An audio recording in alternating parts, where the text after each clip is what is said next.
Hello, నేను miss రావు. నిజమైనటువంటి ఆధ్యాత్మికవేత్తలు ఏది ఆశించరు. పండితులు ఎప్పుడు కూడా ఏది ఆశించరు. కర్మను చేసుకుంటూ వెళ్తూ ఉంటారు. ఫలితాన్ని ఆశించరు. ఇది ఆధ్యాత్మికవేత్తలు చెప్పేటువంటి మాట. ఆ విషయంలో గరిపాటి నరసింహరావు గారు ముందుంటారు. ఆయన పని ఆయన చేసుకొని పోతూ ఉంటారు. ఎవరు ఏమనుకున్నా తాను నమ్మినటువంటి అంశాన్ని, తాను నమ్మినటువంటి సిద్ధాంతాన్ని, తాను నమ్మినటువంటి అంశాలను చాలా క్లియర్‌గా ప్రజల మధ్యకు తీసుకెళ్తూ ఉంటారు. ఏది ఆశించరు. ఎవరేమనుకున్నా, ప్రభుత్వాలు ఏమనుకున్నా, లేదు సమాజంలో భిన్నంగా అనుకుంటారు, లేదా వివాదాస్పదం అవుతుంది అని చెప్పేసి అనుకున్నా, లేదా సెలబ్రిటీస్ ఏమన్నా అనుకుంటారు, సెలబ్రిటీస్‌ని ఇలా అనకూడదు అని చెప్పి భావన కలిగిన, ఉన్నది ఉన్నట్టు కుండ బద్దలు కొట్టినట్టు ఆయన ప్రవచనం చెప్తూ ఉంటారు. సో, ఆ క్రమంలో ఆయన ఇటీవల కాలంలో ఒక పోస్ట్ తెలంగాణలో మిస్ అయ్యారు అనేటువంటిది ఇప్పుడు పొలిటికల్ సర్కిల్లో నడుస్తున్నటువంటి న్యూస్. ఏంటి అది అంటే, ఆంధ్రప్రదేశ్ ప్రభుత్వం చాగంటి కోటేశ్వరరావు గారికి, ఆధ్యాత్మికవేత్త ఆయన, ప్రవచనకర్త, సలహాదారు పదవిని ఇచ్చింది ఆంధ్రప్రదేశ్ ప్రభుత్వం. అప్పుడే అదే సమయంలో అసలు యూత్కి ఐకాన్గా సమాజాన్ని మూఢనమ్మకాల నుంచి బయటకు తీసుకొచ్చేటువంటి ప్రవచనాలు చెప్తున్నటువంటి గరికపాటి నరసింహారావు గారికి ఎందుకు ఇవ్వలేదు, ఎందుకు చాగంటి గారికి మాత్రమే ఆ ప్రభుత్వం ప్రాధాన్యత ఇచ్చింది అనేటువంటి ఒక చర్చ కూడా వచ్చింది. అసలు వాస్తవంగా నైతిక విలువలు, అలాగే క్రమశిక్షణ, పెద్దల పట్ల గౌరవం, చదువుతో పాటు సంస్కారం రావాలి అనేటువంటి యాంగిల్లో ప్రవచనాలు ఎక్కువగా నరసింహరావు గారు చెప్తుంటారు. ప్లస్ కాలేజీలు కానీ, అలాగే యూత్ కానీ, లేదా స్కూల్స్లో ఉండే విద్యార్థులు కానీ ఎక్కువగా గరికపాటి గారి ప్రవచనాలను ఫాలో అవుతూ ఉంటారు. మూఢనమ్మకాల నుంచి బయటికి తీసుకురావాలి అనేటువంటి తాపత్రయం ఆయన ప్రవచనాల్లో కనిపిస్తూ ఉంటుంది. ఎందుకంటే ఈ మధ్యకాలంలో చాలామంది ఆధ్యాత్మికవేత్తల ముసుగులో మూఢనమ్మకాలని పెంచి పోషిస్తూ ఉన్నారు. తులసి మొక్కను దక్షిణం వైపు కుడివైపు పెట్టాలి, లేదా గోడకి ఎడమవైపు పెట్టాలి, లేదా ముందు వైపు పెట్టాలి, లేదా వెనక వైపు పెట్టాలి, ఇలాంటివన్నీ చెప్తూ మూఢనమ్మకాల్ని పెంచి పోషిస్తూ ఉన్నారు. లేదు, మిర్రర్ని ఉత్తర గోడకు పెట్టాలి, లేదా దక్షిణ గోడకు పెట్టాలి, లేదా మంచం తూర్పు వైపు పెట్టుకోవాలి, లేదా పడవ వైపు పెట్టుకోవాలి, లేదా ఉత్తరం వైపు పెట్టుకోవాలి, ఇలాంటివన్నీ కూడా చాలా చెప్తూ ఉన్నారు. వాటిల్లో కొన్ని సైంటిఫిక్గా ఉండొచ్చు, బట్ మూఢనమ్మకాల్ని పెంచి పోషిస్తూ ఉన్నారు. ఈ మూఢనమ్మకాల నుంచి సమాజాన్ని మేలుకొల్పేటువంటి చురుకైనటువంటి ప్రవచనాన్ని వినిపించేటువంటి ప్రవచనకర్త గరికపాటి నరసింహరావు గారు. ఈ విషయంలో నేను మొదటి నుంచి చెప్తున్నాను, నాకు అభిమాని ఆయన అని, ఆయన్ని నేను అభిమానిస్తుంటానని, ఆయనకి నేను అభిమాని అని చాలా సందర్భాలు చెప్తుంటాను. దానికి కారణం ఏంటంటే, మూఢనమ్మకాల నుంచి సమాజాన్ని బయటికి తీసుకొచ్చేటువంటి ప్రవచనాలు చెప్తుంటారు. పవర్ఫుల్ ప్రవచనాలు చెప్తూ ఉంటారు ఆయన. ఊరికే గాలికి చెప్పరు, దానికి ఒక సైంటిఫిక్ రీజన్ చెప్తూ ఉంటారు. సైంటిఫిక్ రీజన్ చెప్తూ ఇప్పుడు ఉండేటువంటి యూత్ని ఆకట్టుకునేటువంటి ప్రయత్నం చేస్తూ ఆకట్టుకుంటున్నారు. ఎంతోమంది యువతని సన్మార్గంలో పెట్టారు. ఎంతోమంది ప్రజల్ని, నైరాశ్యంలో ఉన్నటువంటి వాళ్ళని ఆయన మళ్ళా జీవితంలో పోరాడే దిశగా తీసుకెళ్ళేటువంటి సందర్భాలు అనేకం ఉన్నాయి. అందుకే అలాంటి గరికపాటి నరసింహరావు గారికి సలహాదారు పదవి ఎందుకు ఇవ్వలేదు, చాగంటి గారికి ఎందుకు ఇచ్చారు అనేటువంటి చర్చ కూడా ఒక మూమెంట్లో నడిచింది. అదే సందర్భంలో ఆంధ్రప్రదేశ్ ముఖ్యమంత్రి చంద్రబాబు నాయుడు గారు చాగంటి గారిని అక్కడ నైతిక విలువలు, పిల్లలకి సంస్కారం నేర్పించేటువంటి బాధ్యతలను అప్పచెప్తే, తెలంగాణలో గరికపాటి నరసింహరావు గారికి అదే పదవిని ఇవ్వబోతున్నారు ముఖ్యమంత్రి రేవంత్ రెడ్డి గారు అనేటువంటి ఒక చర్చ కూడా నడిచింది. బహుశా ఇది గరికపాటి నరసింహరావు గారికి సంబంధం లేనటువంటి చర్చ. ఇది కారణం ఏంటంటే, ఆయన ప్రమేయం లేకుండానే ఇలాంటి చర్చ అప్పట్లో వచ్చింది, సోషల్ మీడియాలో వచ్చింది. సోషల్ మీడియా అనగానే కొంత ఊహాజనితమైనటువంటి, కొంత నిరాధారమైనటువంటివి, కొన్ని ఆధారాలతో కూడినటువంటివి వస్తూ ఉంటాయి.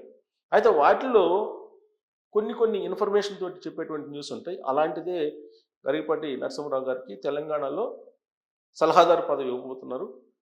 విద్యార్థుల్లో, యువతలో నైతికత, సంస్కారం, చదువుతో పాటు నేర్పించేటువంటి బాధ్యతను ఆయనకి అప్పచెప్పేటువంటి అవకాశం ఉంది అనేటువంటి ఒక టాక్ వినపడింది.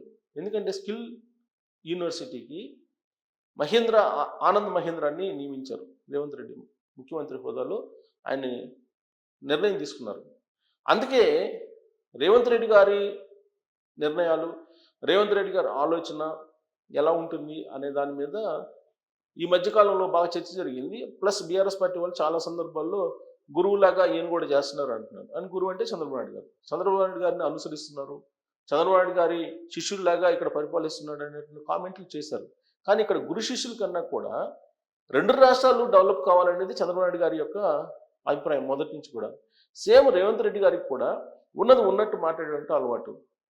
హైదరాబాద్కి, తెలంగాణకి చంద్రబాబు నాయుడు గారు ఏం చేశారు అనేటువంటి ప్రశ్న వేసుకుంటే రేవంత్ రెడ్డి గారు చాలా క్లియర్గా చెప్పారు. ఇదిగో హైటెక్ సిటీని నిర్మించారు, ఓఆర్ఆర్ ఆయనదేను, అలాగే శంషాబాద్ ఎయిర్పోర్టు ఆయన ఆలోచన నుంచి వచ్చిందేను, ఇవన్నీ చెప్తారు. ఎందుకంటే ఆయన సుదీర్ఘకాలం పాటు తెలుగుదేశం పార్టీలో పనిచేశారు కాబట్టి.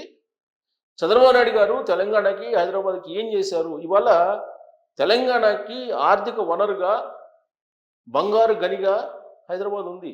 దానికి కారణం ఏంటంటే చంద్రబాబు నాయుడు గారు 25 సంవత్సరాల క్రితం వేసినటువంటి 2020 అనేటువంటి విజన్ పునాది. దాని ఫలితాలను ఇప్పుడు తెలంగాణ ప్రజలు అనుభవిస్తున్నారు, తెలంగాణ సమాజం అనుభవిస్తుంది. అందుకే రేవంత్ రెడ్డి గారు చంద్రబాబు నాయుడు గారిని ఆయన ఖచ్చితంగా ప్రశంసిస్తూ ఉంటారు. ఆయన దగ్గర నుంచి చూశారు కాబట్టి, ఆయన ప్రోగ్రెసివ్ మైండ్ ఎలా ఉంటుంది చంద్రబాబు నాయుడు గారిది అని చెప్పి తెలుసు కాబట్టి రేవంత్ రెడ్డి గారికి. అందుకే చంద్రబాబు నాయుడు గారు ఎప్పుడు నిర్ణయాలు తీసుకున్నా అవి ప్రోగ్రెసివ్ వేలో ఉంటాయి. ఆ కోణం నుంచే చాగంటి కోటేశ్వరరావు గారికి అక్కడ సలహాదారు పదవి ఇచ్చారు. కాబట్టి తెలంగాణలో కూడా తెలంగాణ విద్యార్థులకి, యువతకి, తెలంగాణ సమాజానికి నైతిక విలువలు బోధించడానికి కానీ, లేదా సమాజాన్ని సరైనటువంటి మార్గంలో దిశానిర్దేశం చేసే బాధ్యతను కానీ గరికపాటి నరసింహారావు గారికి అప్పచెప్పేటువంటి అవకాశం ఉంది అనేటువంటి ఒక టాక్ చాలా బలంగా వినిపించింది.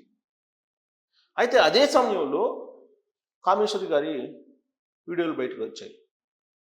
దాదాపు 3 months బ్యాక్ కామేశ్వరి గారు సోషల్ మీడియా వేదిక మీద వీడియో పెట్టడం జరిగింది. తొలి రోజుల్లో ఆ వీడియోని పట్టించుకోలేదు. కారణం ఏంటంటే గరికపాటి నరసింహారావు గారి మీద ఉన్నటువంటి అపారమైనటువంటి నమ్మకం. అసలు ఆ వీడియోని నేను కూడా వీడియోని చూశాను, కానీ వినలేదు. ఎందుకంటే సోషల్ మీడియాలో ఇవన్నీ ఇలాంటివన్నీ ఫేక్ న్యూస్లు, ఫేక్ వీడియోలు వస్తూ ఉంటాయి. సెలబ్రిటీస్ మీద రకరకాలు వస్తుంటాయి, రకరకాల వాళ్ళు మాట్లాడుతుంటారు అనేటువంటి యాంగిల్లో చూడలేదు. నేను స్కిప్ చేసేసాను. యాక్చువల్గా నేను కూడా దాదాపు 4 రోజుల క్రితం చూశాను ఆవిడ వీడియోని, చూడటం జరిగింది, అంతే, వినలేదు. ఆ టైటిల్ చూశాను, పట్టించుకోలేదు. ఎందుకంటే గరికపాటి నరసింహారావు గారి మీద ఉన్నటువంటి అపారమైనటువంటి నమ్మకం, ఆయన ఇలాంటివన్నీ చెయ్యరు, ఇలాంటి యాక్టివిటీ ఉండదు అనేటువంటిది ఒక నమ్మకం. కానీ ఆవిడ పదే వీడియోలు పెట్టడం, దానికి చాలామంది రెస్పాండ్ కావడం, ఇవన్నీ జరిగిన తర్వాత వచ్చినటువంటి న్యూస్ని బేస్ చేసుకొని ఇదేదో జరిగింది సంథింగ్ అనేటువంటి ఇన్ఫర్మేషన్ అయితే ఉంది.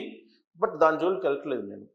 కానీ గరికపాటి నరసింహారావు గారికి తెలంగాణ ప్రభుత్వం ఏదో సలహాదారు పదవి ఇవ్వాలనేటువంటి ఒక అంతర్గత చర్చ జరిగినప్పుడు అదే సమయంలో కామేశ్వరి గారు వీడియోల రూపంలో బయటకు వచ్చారు అనేటువంటి అభిప్రాయం గరికపాటి గారి అభిమానుల్లో కూడా ఉంది. ఇది కూడా ఒక కుట్రలో భాగమా అనేది కూడా ఉంది. అయితే తెలంగాణ ప్రభుత్వం ఇవ్వాలనుకున్నట్టు సలహాదారు పదవి ఈ ఎపిసోడ్తో జస్ట్ మిస్ అయింది అనేటువంటి భావన కూడా కొంతమందిలో ఉంది. మరి తెలంగాణ ప్రభుత్వం ఇవ్వాలి అని చెప్పేసి గరికపాటి నరసింహారావు గారి పట్ల సానుకూలంగా ఇప్పటికీ ఉందా, లేదంటే డ్రాప్ అయిందా అనేది కూడా వినిపిస్తుంది. సో నిజంగానే జస్ట్ మిస్ అయినట్టేనా గరికపాటి నరసింహారావు గారికి ఈ పదవి? వాస్తవంగా ఆయన కోరుకున్నటువంటి పదవి కాదు, ఆయన ఏమీ అడగలేదు ప్రభుత్వాన్ని. బట్ ఆయన అభిమానులు ఎక్స్పెక్ట్ చేసి సోషల్ మీడియాలో పంచుకున్నటువంటి అభిప్రాయమే న్యూస్ కింద అప్పట్లో స్ప్రెడ్ అయింది. సో ఇప్పుడు తెలంగాణ ప్రభుత్వం ఆయనకి సలహాదారు పదవి ఇవ్వాలి అనేటువంటి ఆలోచన నుంచి విరమించుకునేటువంటి ఛాన్స్ ఉందా అనే దాని మీద కామెంట్ రూపంలో మీ అభిప్రాయాన్ని తెలియజేయచ్చు. Thank you very much.